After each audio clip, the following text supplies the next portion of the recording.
खड़ा करके बस 10 मिनट लूंगा, ज्यादा नहीं।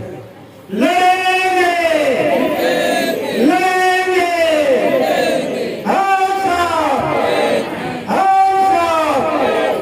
अधिकार हमारा लेके रहेंगे, अधिकार हमारा लेके रहेंगे। कोला नहीं अनाज चाहिए, कोला नहीं अनाज चाहिए। न लोकसभा न विधानसभा, न लोकसभा न विधानसभा, न लोकसभा न विधानसभा। आज 15वां कोयला सत्याग्रह में इस पेलवा गांव की धरती को सेवा जोहार करते हुए पेलवा और इस तमनार क्षेत्र के सभी जितना पुरखा शक्ति है उन सभी पुरखा शक्तियों को सेवा जोहार करते हुए इस कोयला सत्याग्रह में बाहर से जितने आए हमारे समाज के चिंतक, जल जंगल जमीन को बचाने के लिए, यहाँ की संस्कृति को बचाने के लिए आप सभी के चरणों में सेवा जोहार करते हुए इस गांव के मुखिया, यहाँ के सरपंच और यहाँ के सभी गणमान्य नागरिक, आप सभी के चरणों में सेवा जोहार करते हुए आप सभी मेरे सामने बैठे माताएं, बहनें, सियान, जवान, इस क्षेत्र के जल जंगल जमीन के मालिक और मालकिन, आप सभी के चरणों में मैं राधे सिंह मकान सेवा जोहार अर्पित करता हूं। साथियों, मैंने आपको इस क्षेत्र का, यहाँ के जल जंगल जमीन का मालिक और मालकिन इसलिए कहा, जब इस देश का संविधान लागू हुआ, संविधान निर्माता बाबा साहब अम्बेडकर ने उस संविधान में इस क्षेत्र के लिए ये अनुच्छेद लिखा, अनुच्छेद 244 है, और उस 244 के अनुसार इस क्षेत्र में यहाँ के प्रशासन और नियंत्रण का अधिकार, मतलब हम इस क्षेत्र के लोग खुद से शासित होंगे, सारा नियंत्रण इस क्षेत्र के समुदाय के ऊपर होगा। यहाँ के नियम कानून रीति रिवाज, यहाँ की परंपराएं, और उस पर हमारा नियंत्रण होगा। ये अधिकार इस देश के संविधान ने हमको दिया है, और उस संविधान में अनुच्छेद 244 के अनुसार यहाँ के जल जंगल जमीन और यहाँ के खनिज के मालिक और मालकिन कौन है? बताइए कौन हुआ? हम हुए ना। अभी हम सबने इस कार्यक्रम के शुरुआत में इस देश के संविधान की उद्देशिका, ये जो फ्लेक्सी लगी हुई है, फ्लेक्सी में लिखा है उद्देशिका, उस उद्देशिका को हम सबने संविधान के सम्मान में खड़े होकर के उस उद्देशिका को आज हम सबने पढ़ा। मेरे साथ नारा लगाइएगा, मैं कहूंगा संविधान के सम्मान में, आप कहेंगे भारतवासी, और इस क्षेत्र ये क्षेत्रवासी मैदान में, संविधान में सम्मान में, हम क्षेत्रवासी मैदान में कह दो, संविधान के सम्मान में, संविधान के सम्मान में, क्षेत्रवासी मैदान में, सम्मान में, मैदान में। साथियों, जो संविधान हमको सुरक्षा की गारंटी देता है, जो संविधान हमको मान सम्मान को विमान पाने का गारंटी देता है, शिक्षा पाने का गारंटी देता है, आज आप सबके बीच में मैं बोल रहा हूँ, ये संविधान की देन है कि आप सबके बीच में मैं अपनी बातें रख रहा हूँ, ये संविधान का देन है। और संविधान के सम्मान में यदि हम खड़े हैं तो संविधान ही हमारे लिए वो सब कुछ देगा जो उसने अपने गारंटी में लिखा है। हम लोग सब आज हमने संविधान की उद्देशिका को पढ़ा है, कल हम संविधान के अंदर लिखे हमारे अधिकार को भी पढ़ेंगे। अभी आज 15वां कोयला सत्याग्रह है, आज 2 अक्टूबर है, गांधी जी की जयंती है, आज 2 महापुरुषों की जयंती है, और आज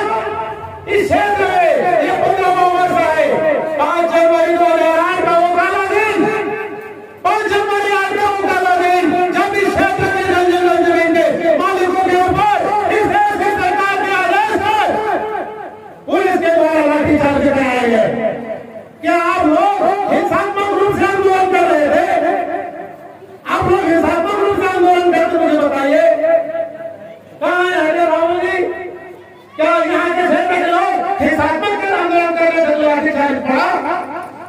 नहीं, इस देश में यहाँ के लोग और इस क्षेत्र में मैं पिछले 4 सालों से देख रहा हूँ, यहाँ के लोग बहुत सीधे साधे लोग हैं।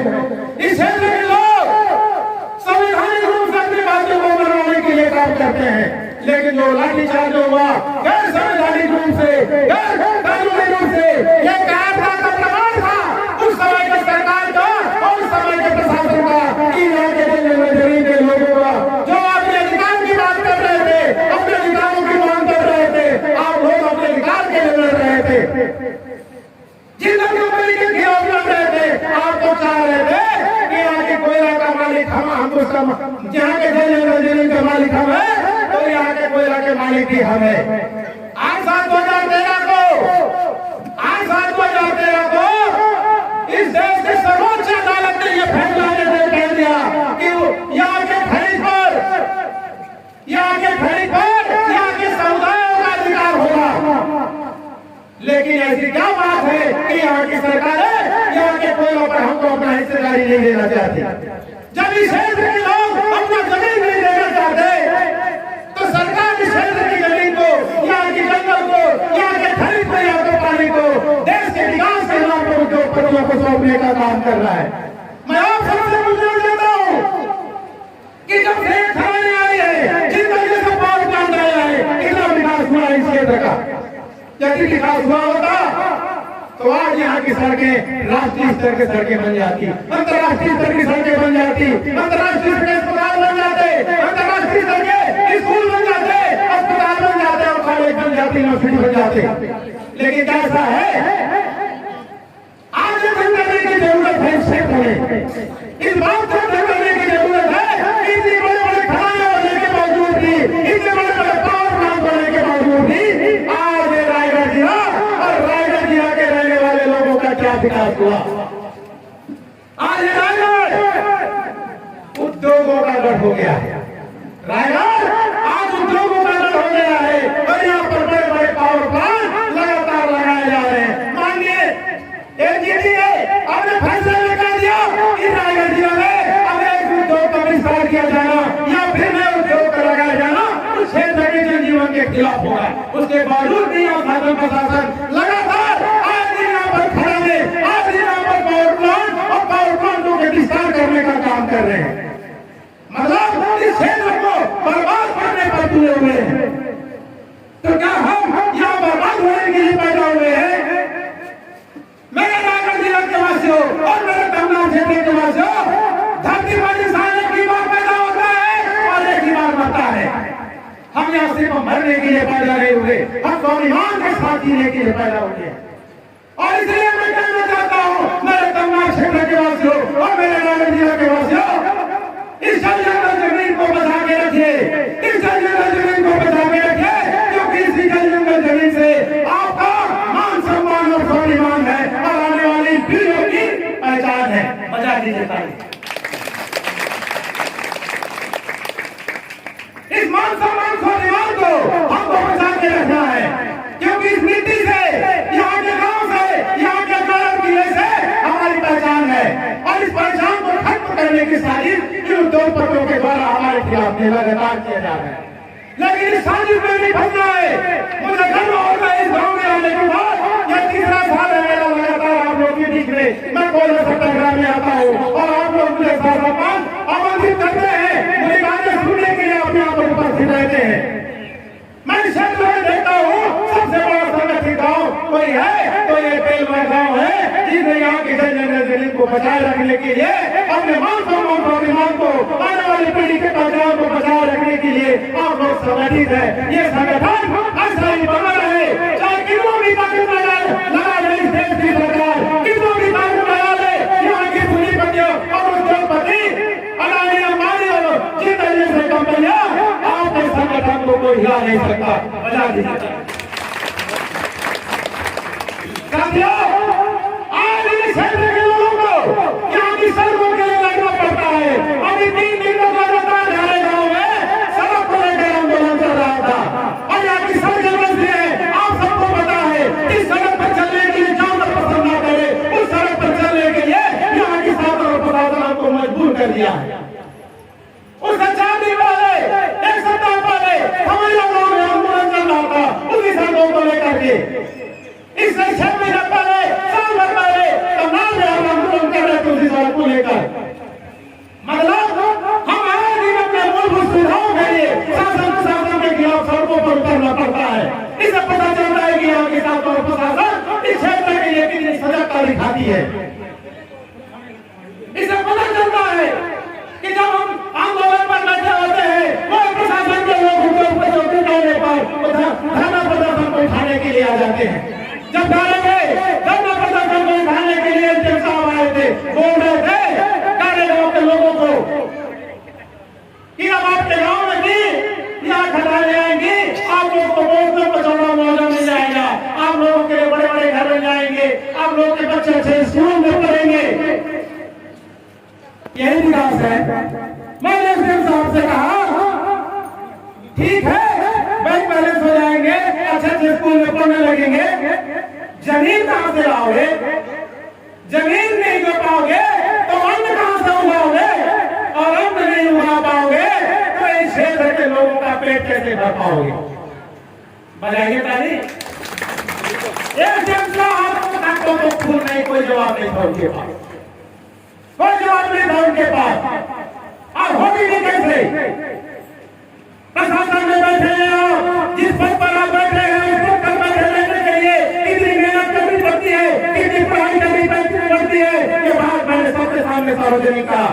आपने सोचा होगा कि मैं उस पद पर जाऊंगा तो इस देश की सेवा करूंगा, यहाँ के लोगों की सेवा करूंगा, लेकिन आज यहाँ पर देखने को मिलता है कि यहाँ के प्रशासन के लोग इस क्षेत्र की नहीं उद्योगपतियों की सेवा करने के लिए बैठे हैं।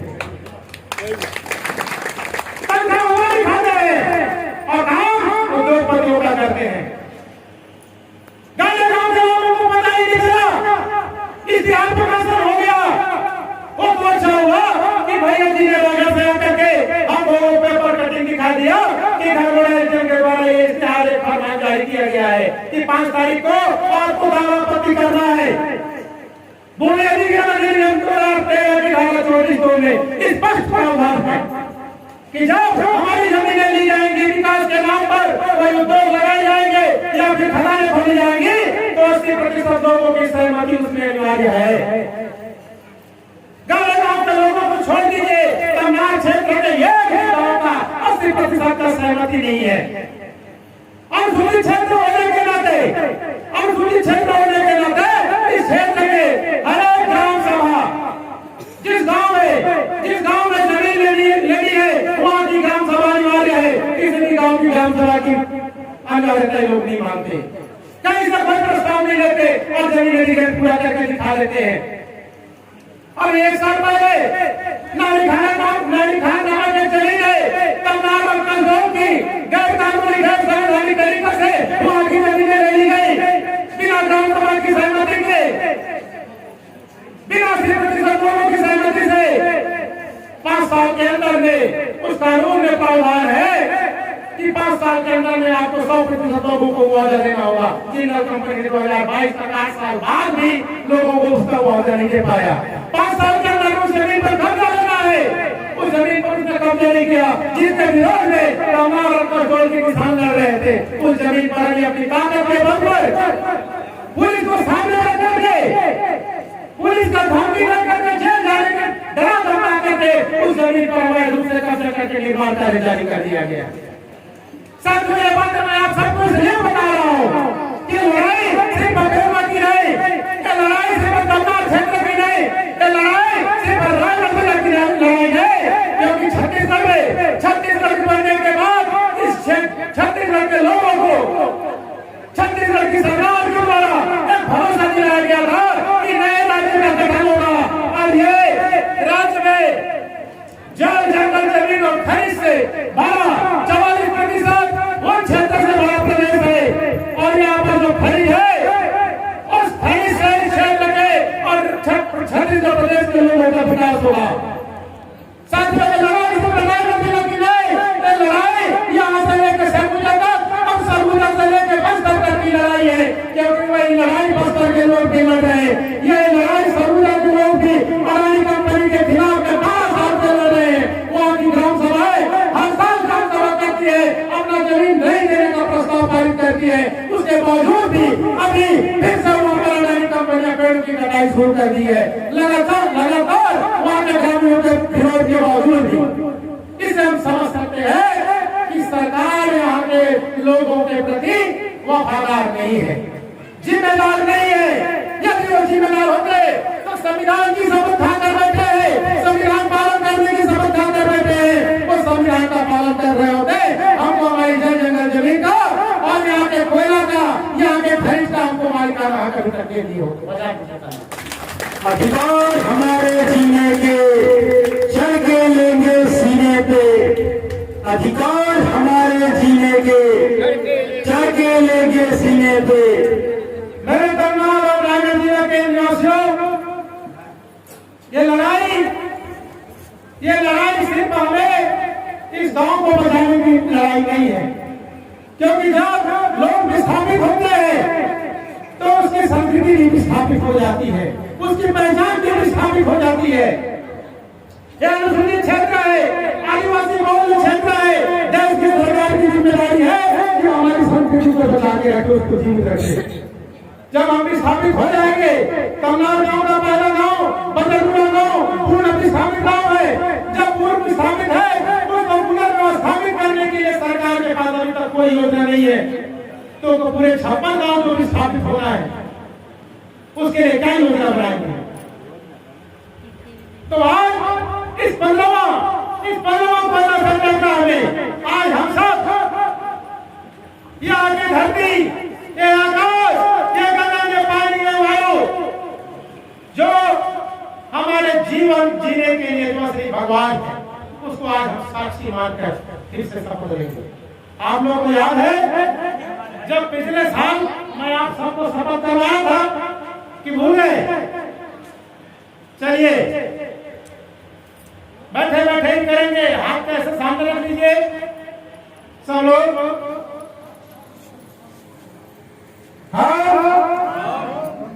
सभी कमनार क्षेत्र रायगढ़ जिला के निवासी आज इस कोयला सत्याग्रह में शपथ लेते हैं कि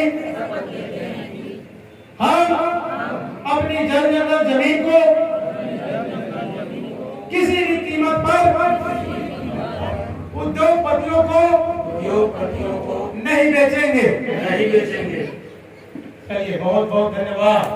भारत माता की। आप लोगों ने शपथ लिया है, बिना डोरी के मैं आप सबको बांध लिया हुआ। लड़ेंगे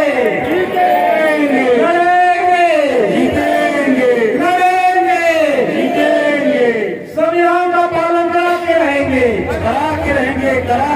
संविधान का पालन कराते रहेंगे, ग्राम सभा का पालन कराते रहेंगे, ग्राम सभा का पालन कराते रहेंगे।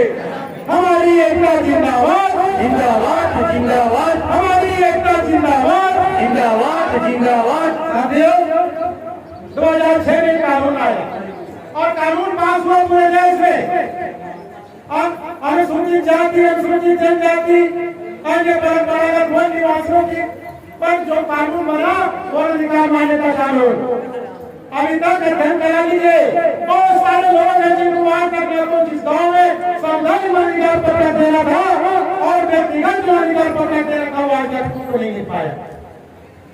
1996 में कानून आया, पैसा कानून, 28 साल हो गए, आज तक उसका पालन नहीं हो रहा। संविधान को बने 74 साल हो गए, उस संविधान का पालन नहीं हो रहा। देश की आजादी के 77 साल बाद इस देश को आजाद दिलाने के लिए हमारे महापुरुष ने क्या यही दिन देखने के लिए आजादी की लड़ाई लड़ी और अपने जान का कुर्बानी दिया। साथियों, हमें किसी भी कीमत पर अपनी जमीन को, अपने हक अधिकार के जमीन को, अपने मान सम्मान स्वाभिमान को, अपनी आने वाली पीढ़ी की पहचान को बचाए रखना है। आप लोगों ने मेरी बातें बहुत ध्यान से सुनी। पुनः इस वर्ष इस 15 कोयला सत्याग्रह में आप सबके बीच में आता, आप सभी के चरणों का दर्शन करने का अवसर हुआ। पुनः फिर से मैं आप सभी के चरणों का फूल को माथे पर लगाते हुए फिर से आप सभी को बहुत बहुत सारा